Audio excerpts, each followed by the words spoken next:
Lyubichkam, Yablichkam, ishlaringiz ham bitdi, bag'oyatda xursandman. Ana endi bir qadam bo'ldi ishxonamizda. Men sizga bir narsa aytmoqchi edim. Ayting.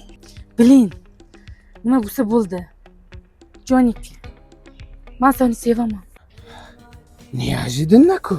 Yuragim qinidan chiqib ketgandek gupillab uryapti. Sen ham meni sevasanmi? Ha, sevaman. Jonim, sekinroq, belchangiz sinib qolmasin. O'zir hayotim romantikaga berilib ketibman. Asalcham, unaqa romantikaga berilib ketmaydi. Mana sumkangizni oling, Lyubichkam, Yablichkam.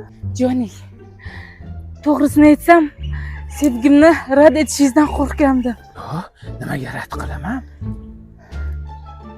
Siz meni sevsangiz, men sizni sevsam, kutishga na hojat. Sevishga sevaman-ku, lekin nimani? Xullas, to'y qilamiz, birga yashaymiz. Qani ketdik. Shurik. Ketdik. Shurik. Ketdik.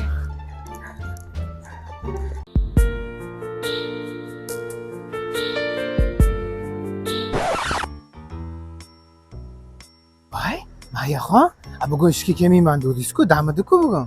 Qiladigan bitta ishlarim bor edi. Nima, noto'g'ri vaqtda kelib qoldimmi? Yo'q, prosta xolamning qizi keluvdi viloyatdan. O'shanga yangi ish joyimni ko'rsatay dedim-da. Mayli. Shunaqa bo'la qolsin bo'lmasam. Ha, ana, xolamning qizi menga o'xshab turibdi-yu. Siz nima deb o'yladingiz? Xolingiz qiziga qaraganda ko'proq sevishganlarga o'xshar ekansizlar. Noto'g'ri tushundingiz. Meni yuragim faqat siz uchun uradi-ku. Ishlarimni qilib oldingizga o'tarman-da. Xo'p bo'lmasam. Kiring, xo'p.